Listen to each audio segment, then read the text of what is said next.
프랑스는 국가 채무가 상당히 많은데요. IMF의 구제 구명이 필요하게 될 수도 있다. 올해 한국이 프랑스를 추월한다는 게 IMF 계산입니다. 프랑스에서는 배가 고프지 않습니다.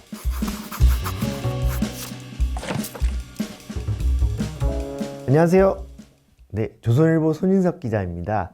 오늘은 손인석의 머니워치 5번째 시간을 맞아서요, 프랑스 얘기를 해보려고 하는데요.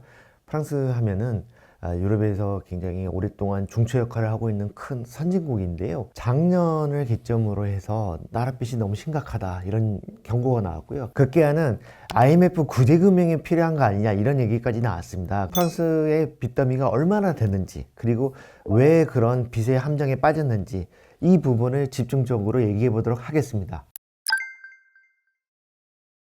프랑스는 국가 채무가 상당히 많은데요. 어느 정도로 많냐면요, 올해 2월 들어서 3조 5,250억 유로 정도가 되는데요. 이게 어느 정도냐면 원화로 바꿨을 때 6천조 원이 넘습니다. 프랑스인 1인당 약 8,900만 원 정도의 빚을 지고 있는 것과 같은데요.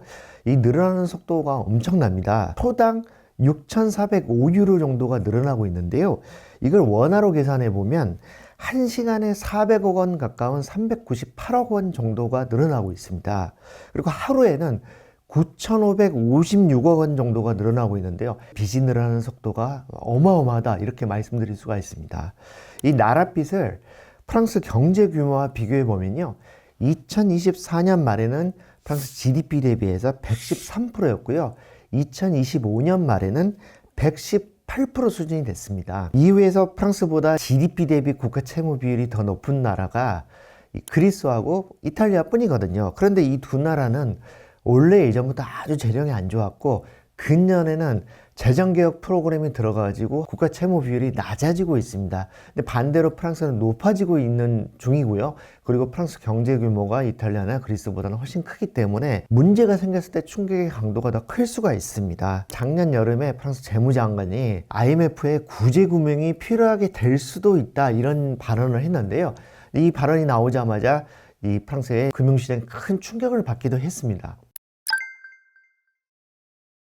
프랑스가 나랏빚을 제어하지 못할 정도로 빚이 많이 늘어났다, 이런 지적이 나오면서요, 국제신용평가사들이 굉장히 우려의 시선으로 보고 있습니다. 그래서 프랑스의 신용등급이 빠른 속도로 떨어지고 있는데요. 대표적으로 국제 3대 신용평가사 중에 하나인 스탠다드 앤 푸어스 있지 않습니까? S&P 기준으로 프랑스의 국가 신용등급이 A 플러스 등급으로 제일 위에서 5번째 등급밖에 안 됩니다. 우리나라와 영국, 벨기에보다는 2단계가 낮고요. 체코와 쿠웨이트보다도 1단계 더 낮습니다. 프랑스는 스페인하고 중국과 동급이거든요.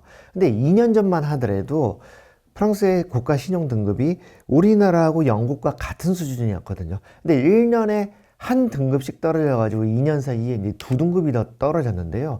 이 정도로 국가 신용 등급이 빨리 떨어지기는 쉬운 일이 아닙니다. 국채금리도요, 프랑스한테는 상당히 창피한 수준인데요. 국채금리라고 하는 게 이제 국가의 신용도를 말해주는 지표 중에 하나거든요. 국채를 발행할 때, 쉽게 말해서 나랏빚을 낼 때 금리를 적게 줘도 되냐, 많이 줘도 되냐, 이제 이걸로 보는 건데요.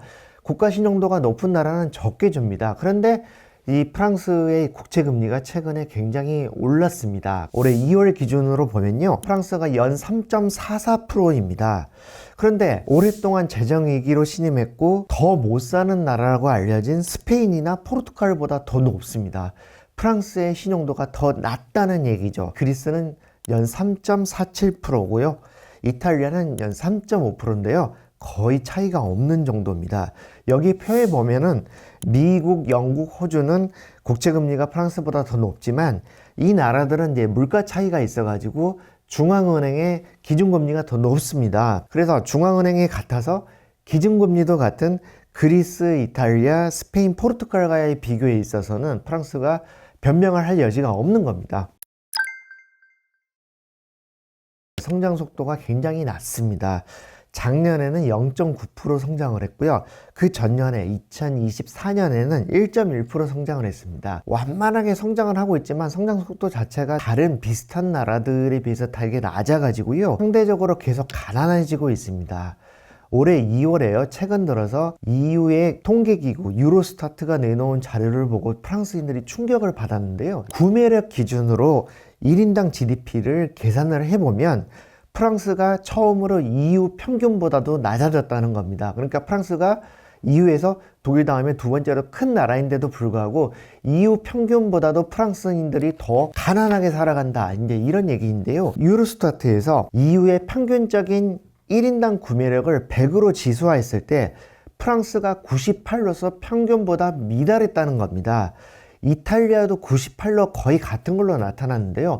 프랑스에서는 이탈리아가 더 작은 나라고 더 못 사는 나라다라고 한 수 낮게 보는 경향이 있는데 이탈리아하고 프랑스하고 사람들이 살아가는 수준 자체가 거의 같아졌다는 얘기입니다. 이 조사에서 네덜란드는 134, 벨기에는 117, 독일은 116으로 나와가지고요. 프랑스가 이런 나라들에 비해서 확실히 더 못 산다라는 게 이제 분명해졌는데요. 충격적인 거는 뭐냐면 EU 회원국 중에 굉장히 작은 나라인 지중해 섬나라 키프로스가 99로 나왔습니다. 그래서 프랑스의 대표적인 일간지 중에 하나인 르피가로는 프랑스가 키프로스보다도 더 가난해졌다고 충격을 표시하는 그런 기사를 내기도 했습니다. 네, 여기에 그치지 않습니다. 1인당 구매력 기준 GDP로요. 올해 한국이 프랑스를 추월한다는 게 IMF 계산입니다. 구매력 기준 1인당 GDP로 우리나라는 G7 국가 중에서요. 맨 처음 일본을 추월했고요. 그 다음에 이탈리아 추월했고 재작년에는 영국을 추월했는데요. 올해 프랑스도 추월할 예정입니다.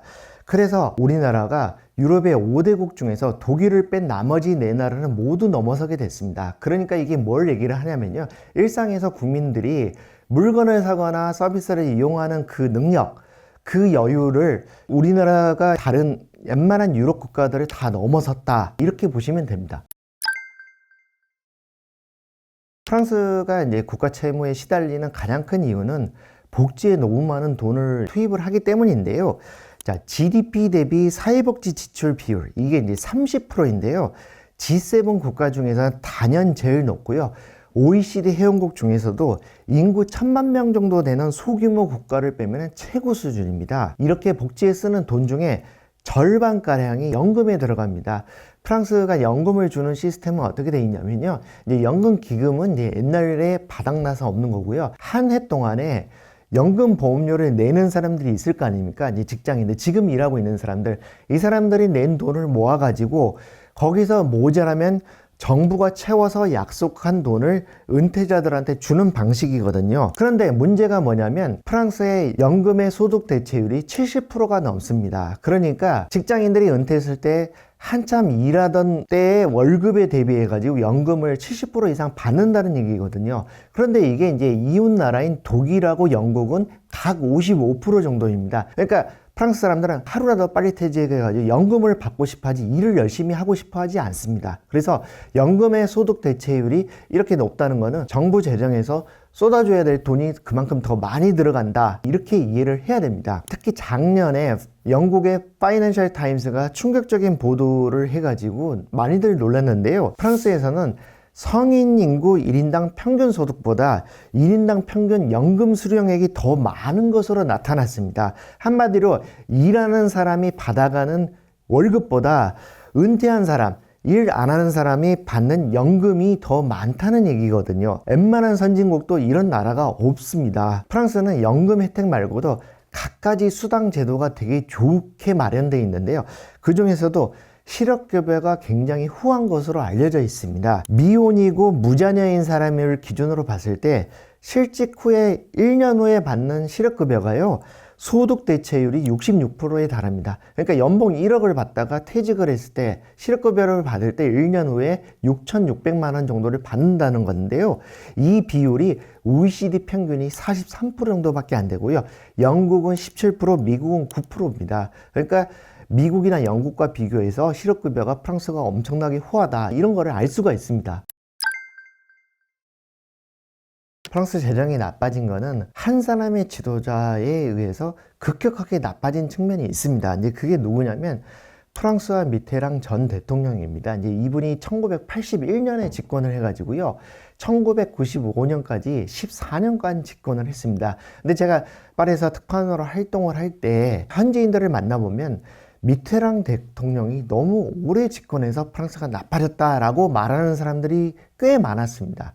미테랑 대통령은 현재 프랑스 헌법이 시행된 1958년 이후에 첫 좌파 대통령이었습니다. 근데 이제 취임을 하자마자 굉장히 급진적인 좌파 정책을 밀어붙였는데요. 민간 기업과 시중은행을 대거 국유화했고요. 세금으로 많은 사람들한테 월급을 주기 시작했습니다. 또 재임 기간 동안 공무원을 많이 늘렸는데요. 이분이 재임하는 14년 동안 공무원이 순증한 규모만 50만 명이 됐습니다.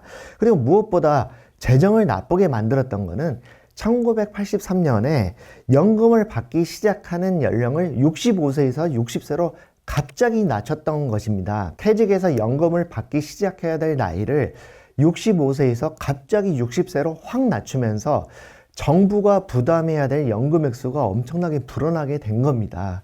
근데 왜 이렇게 갑자기 5년을 앞당겼냐면 미테랑 대통령이 취임을 하자마자 청년 실업률이 너무 높다는 비판에 시달렸습니다. 그래서 탁상 공론이었는데요. 나이 든 사람들을 한꺼번에 퇴직을 시키면 그 자리를 젊은 사람들로 대체를 시켜가지고 청년 실업을 많이 해결할 수 있을 것이다. 이렇게 생각을 했던 건데요. 청년들이 일자리를 새로 얻게 된 영향은 크지 않았고요. 갑자기 퇴직하게 된 그 많은 사람들한테 연금을 주느라 엄청나게 큰 돈이 필요하게 된 부작용이 컸습니다. 그리고 이게 일시적인 문제에 그치지 않았고요. 계속해서 프랑스 재정을 나쁘게 발목을 잡는 요인이 됐습니다. 이게 이제 두고두고 큰 부담이 되니까 사르코지 대통령 때요. 은퇴 연령을 60세에서 62세로 올렸는데 그때도 엄청나게 홍역을 많이 치렀고요. 그리고 마크롱 대통령이 재정이 더 나빠지니까 이거를 62세에서 64세로 올리려고 했는데 국민적인 반대에 부딪혔습니다. 한번 빨리 은퇴하는 게 이제 굳어지니까 사람들이 더 늦게까지 일하는 걸 싫어하게 된 겁니다. 미테랑 대통령 때를 더 말씀드려보면요.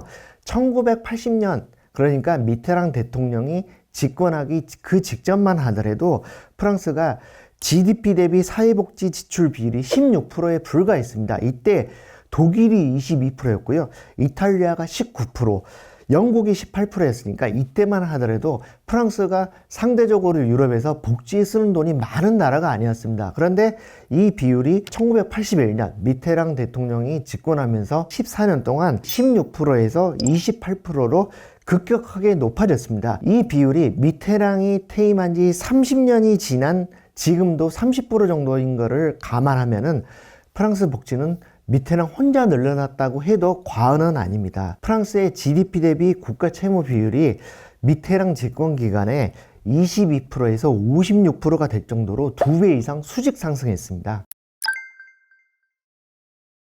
프랑스는 이제 공무원이 많은 나라인데요. 공무원들의 월급을 많이 주고, 그리고 이 공무원들이 퇴직하면 이제 연금을 받지 않습니까?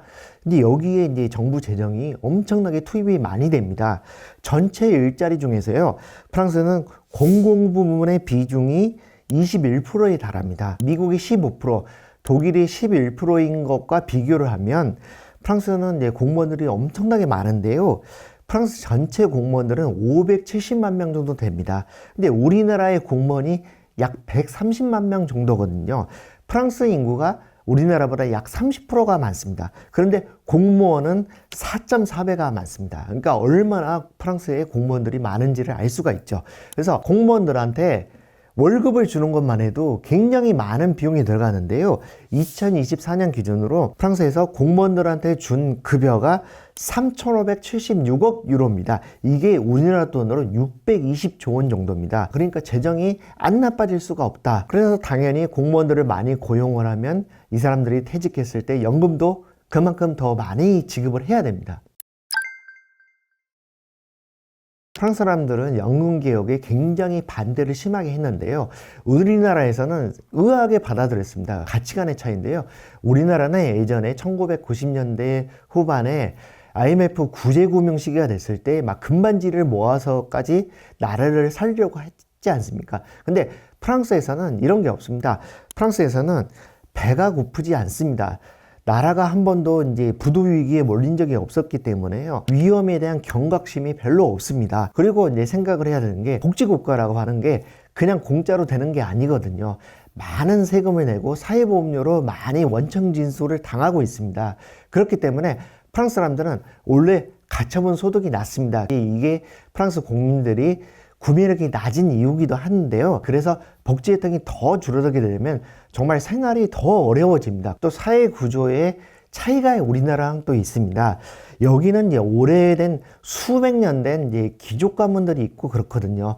그래서 눈에 안 보이는 계급 차이가 우리나라보다 더 심한데요. 사회 지도층하고 귀족 후손들이 사회 상위 계층으로 쭉 살아가는 것을 암묵적으로 인정하는 일종의 사회적 계약이 있습니다. 이거를 인정해주는 대가로 평범한 시민들이 혜택을 누리거든요. 연금을 풍족하게 받고요. 복지 혜택을 많이 받는 건데 이거를 줄인다고 하면은 일종의 사회적 계약이 깨지는 게 되는 거거든요. 그래서 이제 이걸 줄인다니까 격렬하게 프랑스 사람들이 반발을 하는 겁니다. 그리고 또 어떤 이유가 있냐면요. 재정이 나빠진 주된 이유로 마크롱 행정부가 부자들한테 감세를 많이 해줬다는 걸 꼽습니다. 그것 때문에 평범한 사람들은 부자들을 위해서 세금 혜택을 많이 줬다는 이유로 이제 굉장히 반발을 심하게 하고 있는데요. 마크롱 입장에서는 고충이 있습니다. 왜냐하면 마크롱이 이제 집권하기 전에 사회당 정부에서는 부유세를 높게 매겨가지고 프랑스에 있는 부자들이 스위스나 벨기에나 이런 이웃 국가로 많이 나가버렸습니다. 유럽에서는 이동이 우리나라와 비교해서 훨씬 편하기 때문에 부자들이 세금 혜택을 찾아서 다른 나라로 가버리는 경우 되게 흔하거든요. 이런 식으로 부자들이 해외로 많이 빠져나가니까 일자리도 줄어들고 투자도 줄어들고 그러니까 마크롱이 집권해가지고 부유세를 없앴습니다. 거의 다 없앴고요. 마크롱 입장에서는 투자를 활성화하고 이제 부자들이 못 빠져나가게 하기 위해서 일종의 고육지책을 쓴 거였는데 이게 이제 재정을 나빠지게 한 측면이 있었고 평범한 사람들은 이게 이제 부자 감세라는 이유로 굉장히 정서적인 거부감이 있었습니다. 그렇기 때문에 연금 혜택을 줄인다고 그러니까 이 마크롱의 세금 정책이 잘못됐다라고 많은 사람들이 생각을 하고 있습니다. 그리고 프랑스에서는 오래 일하는 걸 싫어합니다. 이게 이제 국가 시스템상의 차이가 있는 거를 이제 우리가 잘 알아야 되는데요. 우리나라에서는 어떻습니까? 남자들 같은 경우에 모두 다 군대를 가고요. 늦게 취업을 하니까 20대 중반 후반에 사회생활을 시작을 합니다. 근데 프랑스에서는 군대도 안 가고요. 그리고 대학도 다 가지 않습니다. 그렇기 때문에 평균적으로 만 22세면 사회생활을 시작을 합니다.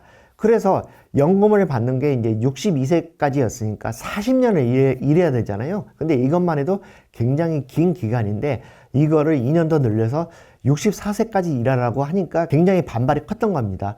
아까 제가 말씀드렸듯이 프랑스는 연금의 소득 대체율이 70%가 넘습니다. 그러니까 이제 월급 받던 거에 비해서 연금 받는 게 70%가 넘기 때문에 하루라도 빨리 퇴직을 하고 싶어 하거든요. 그래서 일을 오래 하는 데 대한 거부감이 굉장히 큽니다. 이런 여러 가지 이유가 복합적으로 작용을 해서 프랑스 사람들은 연금 개혁에 극렬하게 반대를 했던 겁니다.